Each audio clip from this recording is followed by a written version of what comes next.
In the name of the one who loves us, the one who sustains us, and the one who spurs us ever on. Amen. Well, good morning. Today we celebrate the Trinity, Trinity Sunday. This is one of the few feast days that celebrate a reality and a core belief of doctrine rather than an event or a person.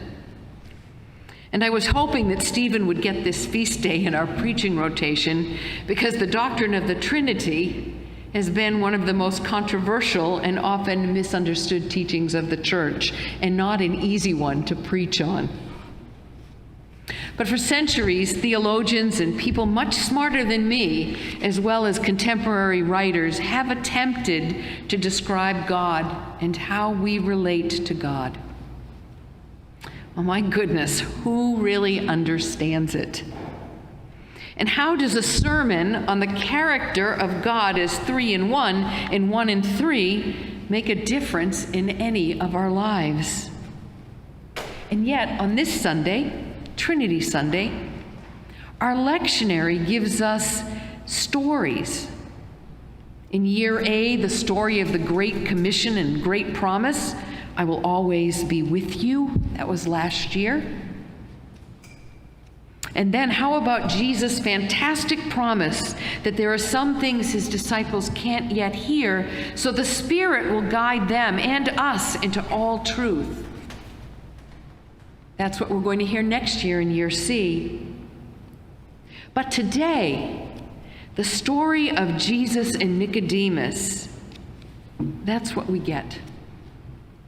Now, each of these stories are chosen for our lectionary readings because in each of them is embedded at least a passing reference to Jesus, to God the Father, and the Spirit. But even the lack of passages across the scriptures that name all three members of the Trinity should maybe tell us something. This is not an easy concept to understand. It is, in fact, a mystery. So today I'm going to focus less, actually not at all, on teasing out the theological implications regarding the Trinity, but instead look at the story that we just heard, and in particular, one element of the story. You see, today's gospel, in addition to containing the world's most famous Bible verse, God so loved the world that, and I'm sure you can all complete that,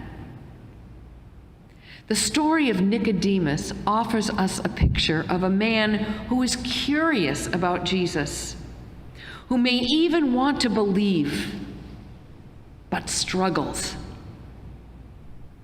At least he struggles once he actually gets to talk with Jesus. Notice that he comes at night with a clear affirmation of Jesus' connection to God. He tells Jesus, "We know that you are from God because you couldn't do the things that you're doing apart from God." And then what does Jesus do in response? He immediately jumps to a huge assertion about being born again, born anew, born from above. And that's when Nicodemus' curiosity turns to struggle.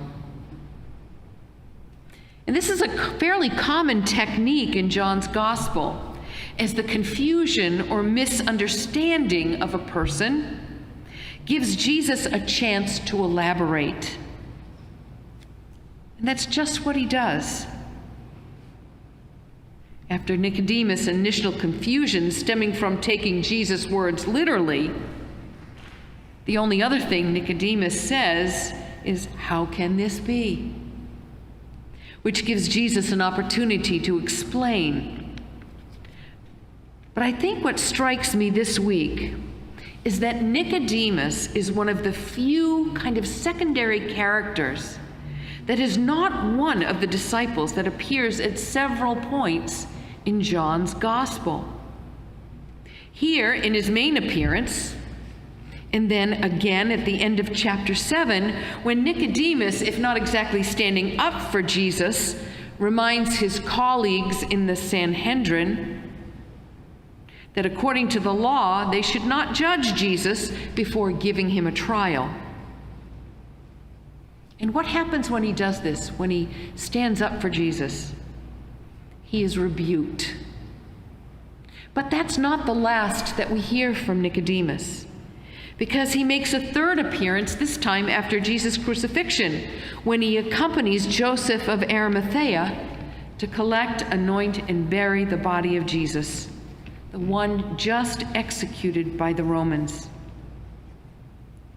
And again, perhaps not quite the same as standing up in the assembly and declaring his faith, yet nevertheless, his courage is another significant step forward.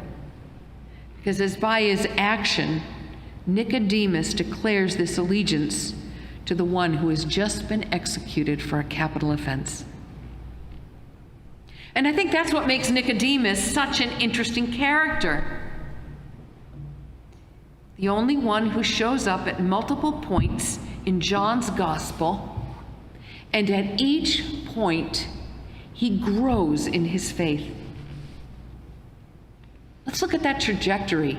At first, he brings questions and he's confused.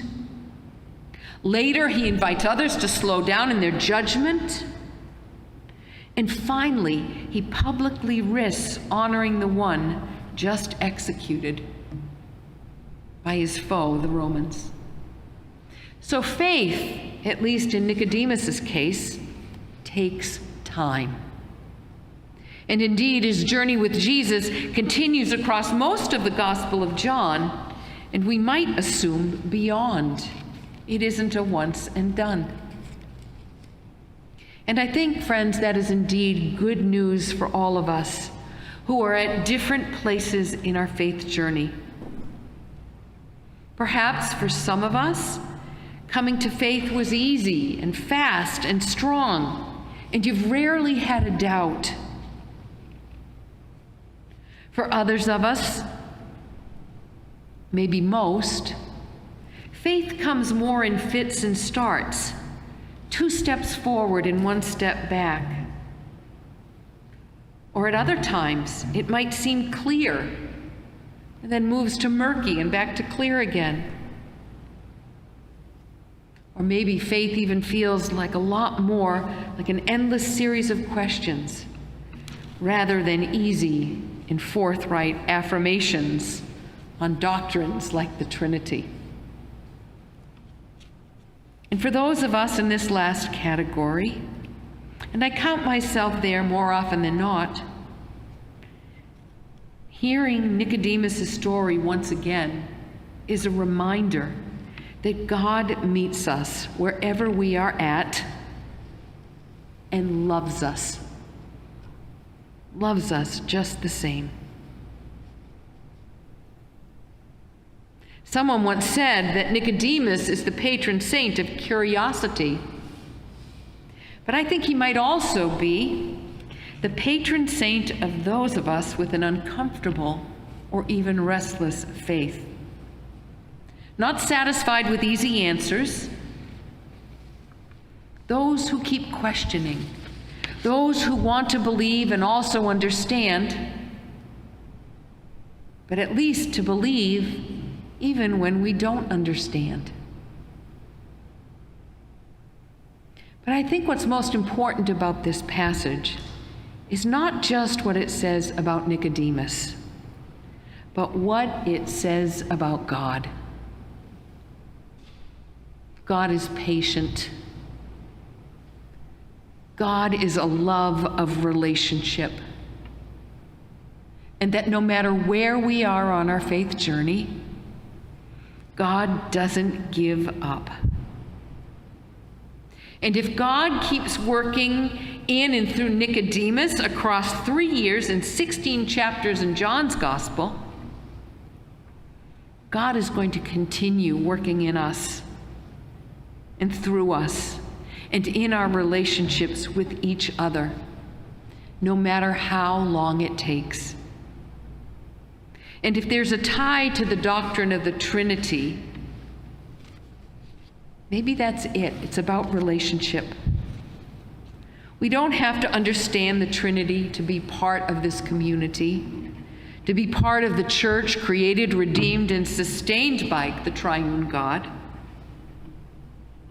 But rather, it's the relationship that we share with God and each other that is the reflection of the relationship that God has with each person of the Trinity, this intricate dance.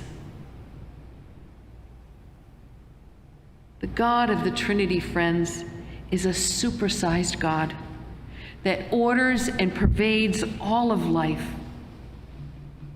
And so this day, just as Nicodemus did, let us invite the triune God, the creator, redeemer, and sustainer, to be our three in love, to transform us into new creations, just as Nicodemus was transformed,